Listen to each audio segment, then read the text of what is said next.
What's up mga ka-technician? Nagbabalikan DIY Pro Technician sa mga hindi pa nagsusubscribe nyo guys. Subscribe na kayo. Click ang notification bell button. Click nyo na touch nyo rin ang mga videos. So yun guys, magre-review tayo ng EW74 B2. So ito guys yung model number niya. Ayan, CF-EW74 B2. So bale ito guys ay dual band na access point. So, pang outdoor siya. Pwede rin naman guys ang outdoor antenna. Pwede ilagay sa indoor din yan guys. So, ibig sabihin kahit saan sila. Okay? Pero pagka nakalagay dyan indoor yung AP nyo, ibig sabihin hindi siya pwede sa outdoor. Okay? Yun lang yung pinagkaiba ng indoor sa outdoor. Okay? Yung outdoor, pwede sa indoor, pwede sa outdoor. Yung indoor, bawal sa outdoor, pwede sa indoor syempre.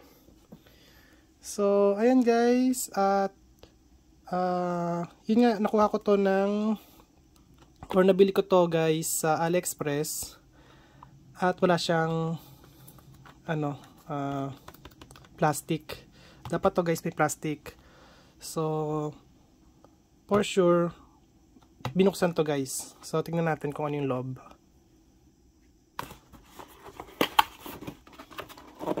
And guys, so kung nakikita nyo, ito guys, di ko pa to talaga binubuksan buo. Sinilip ko lang to. At nakita ko dito may gift. Ito guys. So, ito ay model number niya. Ito guys. CF-B01 or B means Bluetooth siya guys. So, pang Bluetooth siya guys. Bluetooth 5. Ayan.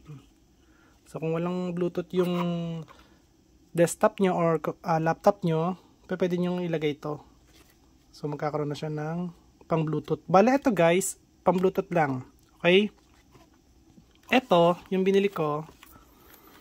Ayan. Ito guys, pwedeng Bluetooth. Pwede ring wireless adapter. Ay, ito pala guys. So, wireless adapter plus Bluetooth 4.2. Ito guys, Bluetooth 5 na to, 5.0. So, mas mataas yung nito, specs. Kasi 5.0 na siya. Ito, 4.2 lang. Pero, kagandahan sa kanya, meron siyang wireless guys. Para sa, natin, sa Wi-Fi. So, papakita ko to sa inyo guys, mamaya. Siyempre guys, ito muna ang buksan natin. At tingnan natin kung ano yung nasa loob. Ayan, kung nakita nyo, yan pa rin yan. Wala akong binago dyan. So, ayan guys. Ituturo ko sa inyo guys kung paano gamitin ito. Kasi mostly sa mga nakikita ko sa YouTube, mali yung pagkakagamit. Yung iba guys pero hindi ko nilalahat. So, ginagamit kasi nila to. So, mamaya papakita ko sa inyo kung paano nila ginagamit. Pero mali yung ganun eh. So, ayan guys. Meron tayong AC cord. Ayan. Meron tayong Cat 5e. Ito guys Saan na yan? Ito guys Cat 5e. Yung cable niya. Category 5e. Ayan. Siyempre, meron tayong dalawang antenna para sa 2.4G at saka sa 5.8G. So, 2G at 5G guys yung antenna niya. Ayan. Meron tayong metal clamp. Ayan guys. Okay. So, ano tag siya? Ano tag sa kanya? Zip tie guys. Metal zip tie. So, ito yung adapter niya. Ang adapter niya ay output, ito guys So, output niya ay 24 volts at 0.5 amps. So, 12 watts siya. So, pwede siya sa US 110 tapos 240 sa Philippines. Ayan. Okay. Ito yung mga warranty card tsaka guidelines or installation guide. So, ayan guys, kung nakikita nyo, baka sabihin nyo, binuksan ko na siya. Ayan Hindi pa siya nabubuksan. Okay? So, tanggalin lang natin siya. Kasi pagka tinanggal nyo siya guys, malalaman nyo kasi ito, nababanat to. Ayan. Ayan. Banat na siya. Ayan. Oh. Malalaman nyo kapag nabuksan na. So, ayan guys. Ganito yan. So, alisin muna natin ito. Alisin muna natin itong mga to.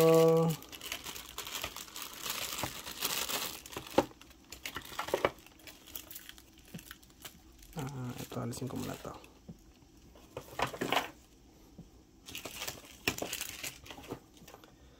Bale, ito guys. Yung iba kasi akala nila pagka nilagay nila to sa pader, so kasi ito ginagawa nila eh. So lalagay nila to, tapos ito ilalagay nila sa pader syempre.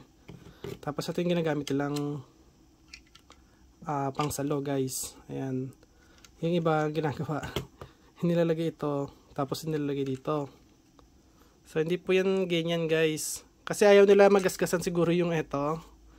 So, hindi po yan para dyan. Okay? Kasi kung dyan yung ilalagay yan, kawawa yung dito. Papasukan ng tubig yan. So, para dito yan. Ito guys, ayan. Ayan. Dyan po yan. Ito ngayon ay para dito. Ayan. So, para pagka umulan, bumagyo, so yung tubig, ayan guys, so yung tubig pupunta rito, tas dire-diretso na yung pababa. So yan po yan, para dyan po yan. Yan, o diba? Nakasilyado na yung dito sa antena niya. Silyado na yan guys. Okay, so ayan, ilagay na natin to rito.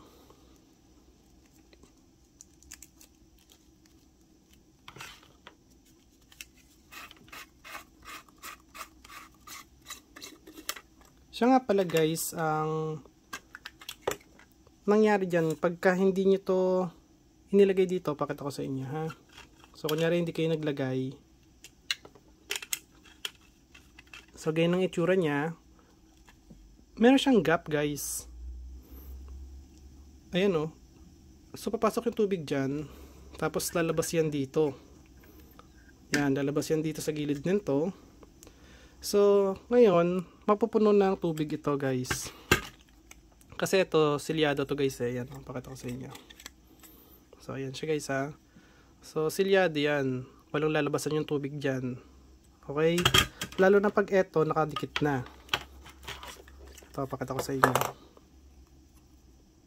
So, ito, ilalagay lang siya rito. Ayan. Tapos ito ilalagay dito. Ay, lagay muna natin itong ano guys, ito. Bago ito, ayan. Tapos ito, ayan. So, tignan nyo. Pakita ko sa inyo ha. So, ayan, nakagaya na siya. So, wala na siyang lalabasan yung tubig. Ayan o, silyado na yan. So, pag napuno to ng tubig, galing dito sa taas. So, ayan siya, ganyan siya guys eh. So, ayan. Ganyan siya. Ay. Isin muna natin dito guys. Ito.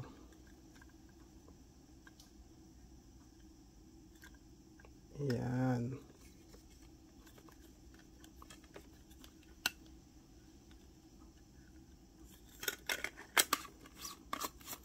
So, ayan guys. Ngayon, pagka pumasok dito yung tubig, bababa doon sa loob. Siyempre, ito silyado na to guys eh. Ayan o. So, walang lalabasan. Pagdating dito ng tubig sa loob so doon, mapupuno na siya. Mapupuno siya na mapupuno. Okay? So, kaya, kailangan nakalagay talaga yung rubber. Okay? Ngayon, may nakikita ko sa FB page na nagbebenta ng mga ganito na wala ng rubber guys.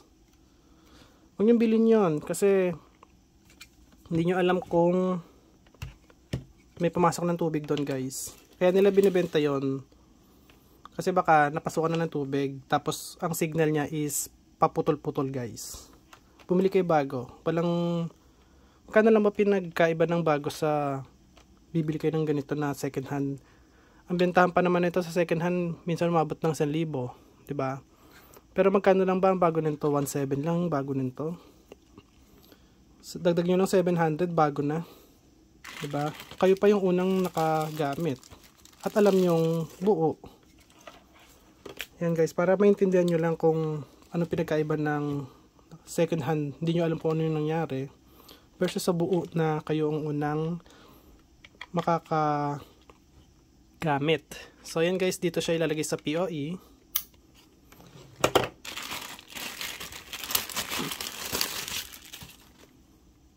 Tapos ito, ilalagay syempre sa may adapter. Ayan. And then, pakita ko sa inyo yung software niya. Syempre, kasi gagamitin natin siya as AP. Okay, so bago yun guys, pakita ko muna sa inyo to.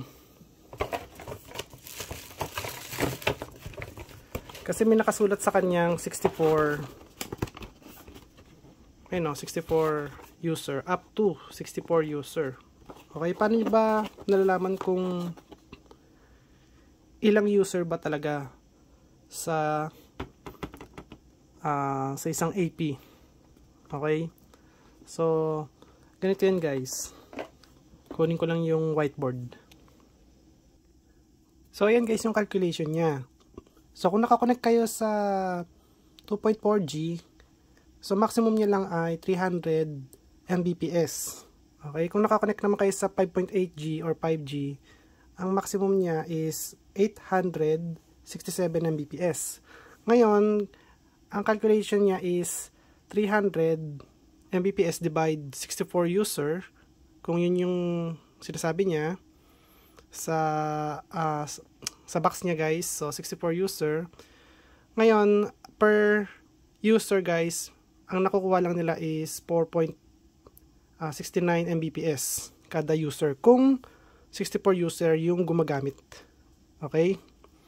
Ngayon kung sa 5G naman sila, so 867 Mbps divide 64 user, so equivalent ay ito 13.55 Mbps per user. Okay? Sa 64 user yon. So ganun po yung calculation yan. Okay? So tignan nyo rin yung specs or specification ng access point nyo or ang antenna na gagamitin nyo para alam nyo kung ano yung maximum user nyo talaga guys. So depende sa ano nyo kasi guys eh. So depende sa limit na ilalagay nyo guys. So kung limit nyo sa 4G ay mababa pa dyan, kunyari mga nasa 3 Mbps yung limit nyo, so itong 64 user guys, tataas yan. Tataas yung user na or yung client na nakakonect dyan. So kung sa 5G pababaan nyo to siguro mga 5 Mbps, so mas mataas na ngayon siya guys kaysa sa 64 user. So gets nyo guys. So para malaman nyo rin, kasi alam ko pagka ginamit nyo sa piso wifi, syempre nililimit nyo ang bandwidth ng user. Kunyari 3 Mbps lang, ganon, or 5 Mbps. So kaya tumataas yung user ng isang access point. Okay? So ito, base niya lang to, itong 64 user sa mga to guys. Ayan, binase nila yan sa ganyan. Kaya yan yung nakuha nila at nilagay nila sa box. Okay? So nakabase sila dito. So ayan. At ayan, balik tayo dito sa natin access point. So ngayon guys, ilalagay ko lang to sa AC. Kasi dito sa US is 110. So naka 110 or 120 volts AC guys dito sa US guys eh. So bago ko ilagay yan sa AC, buksan ko muna yung isa guys. Kasi gagamitin natin tong pang test. Syempre. Ay sorry. So gamitin natin tong pang test kasi ito ay 1,000 1,300 Mbps yung nakukuha niya. Pero syempre may ano to guys, 4G at saka 5G. 2G at saka 5G. So, tingnan natin. So, make sure kapag bumili kayo sa Compass, guys, kahit saan store, make sure na may plastic ha. Kasi para sigurado kayo na hindi pa siya nabubuksan, okay? Ayan. So, kailangan may plastic. Para sure na walang nawala doon sa loob. Okay? Kasi minsan, may nilalagay sila na accessories. Nakukuha na agad ng seller yan. Tapos binibenta rin nila. So, mas maganda yung sa inyo mapupunta yung gift, guys. Ayan. Ang laki pala nito. Ang laki pala nito. Meron siyang ano, guys. CD para sa driver. Okay na din. I think no need not guys tong driver kasi yung ito mismo may ano na to software na to updated. Ina-update niya na agad yung sa desktop or laptop natin. So, nandito na mismo yung software niya sa loob. Tapos, pagpasok mo pa lang nito, i-update niya na yung software nito at gagana na agad siya. Ganito kaganda to guys. So, ayan. Meron siyang antena. Ang liit ng antena niya. Ang cute niya guys. Pero, ano kaya? Sino kaya ang mas maganda sa dalawang gamitin? Kasi ito guys, ito yung ginagamit natin, no? CF-7227B. Ito naman ay 9 guys, ito, 9. So, CF-927BF. Ayan. Okay? So, yan ang pinagkaiba ng dalawa. Pero pares yan. Hindi, ito guys. USB 2 lang pala ito. Ito, USB 3. I think. Hindi. USB 2 lang din. Oops. Ayan guys, USB 2 lang pala to. So, pares pala sila USB 2. Okay? So, gagamitin natin yan. Tignan natin yung ano nito guys. Tignan natin yung software. Okay? So, sasaksak ko na to. At punta na tayo doon sa my desktop. So, ayan guys. Tignan mo natin yung specs niya para makita nyo. Ayan yung model number niya. CF-EW74. So, ayan guys. So, yung RAM niya ay 64 MB lang. Tapos, yung SPI flash niya ay 8 MB lang. Ayan. Pero okay na yan guys. So, maximum power niya ay half watt or 0.5 watts or 500 milliwatts guys. Tapos, ayan guys. Kung nakita nyo yung sinabi ko sa inyo kanina, 300 Mbps sa 2G. At sa 5G naman ay 867 Mbps. Okay, so bale guys, hindi siya gigabit LAN port. So, nasa 100 Mbps lang yung pinaka-maximum niya. Ayan, so wag na kayo ma-expect na abot siya ng gigabit ethernet, okay? So, dito, okay, wala na. Dito guys, wala na. So, maximum 12 watts, ayan. Ayan guys, so at least nakita nyo na. At eto guys, kakabit ko na to. At kung nakikita nyo dito sa may gilid, ayan, wala pa tayong internet. So, kakabit muna natin to. So, pakita ko sa inyo na wala pang internet yan guys. Ayan. Ayan, wala siyang nakalagay. So, kakabit na natin to. Ayun. So, tingnan natin. Ayan. So, ngayon, ito guys, yung compass na gagamitin natin. Ayan. So, kahit saan dyan sa dalawa na yan, pwede gamitin. Pero dito tayo guys sa mas malakas. Kasi ito, umabot to ng 800 Mbps. Kahit na hanggang 100 Mbps lang yung maximum niya. Ayan, kitang-kita naman dito.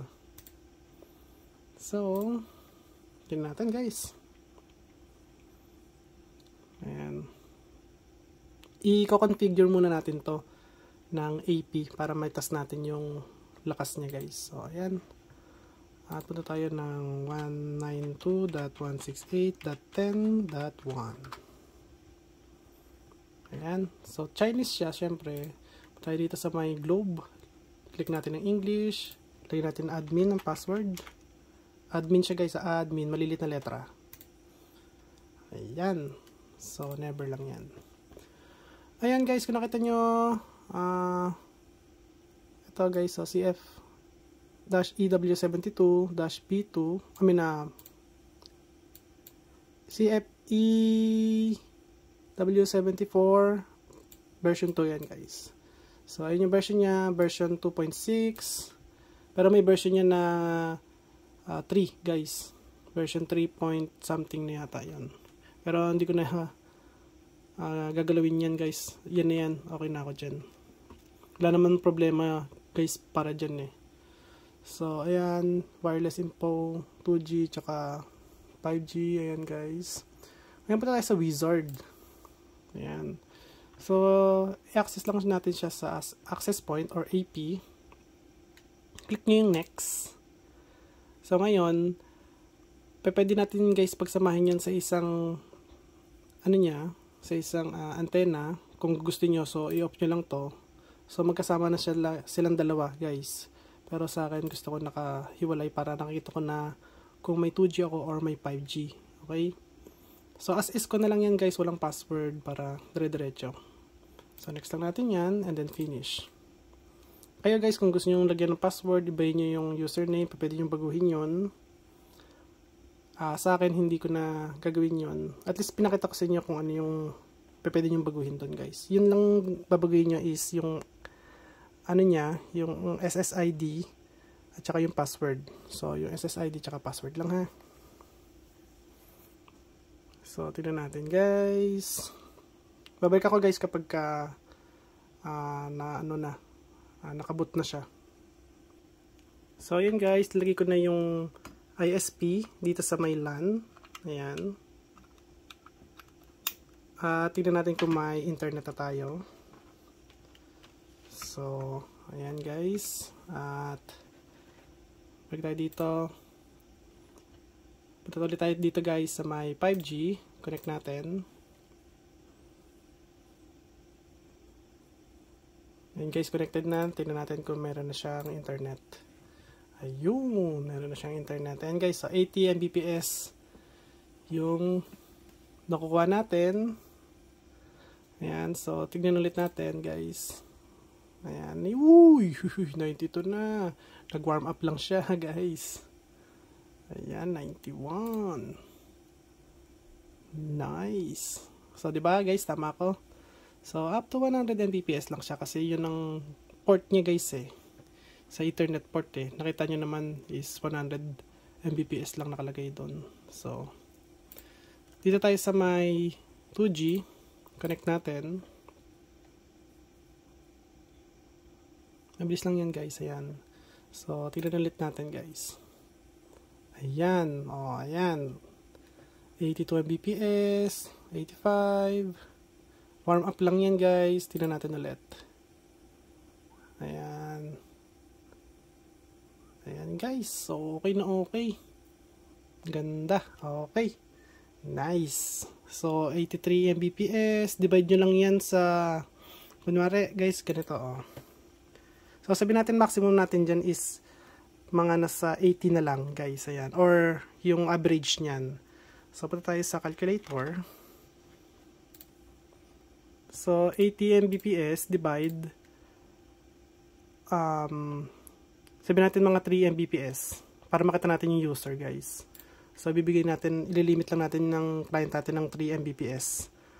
So, tingnan natin kung ilang user yung ano nito, equivalent. Ayan guys, 26 maximum user ang kaya niyang tag dito makapasok sa ganitong Mbps guys ha, sa 83 Mbps ha.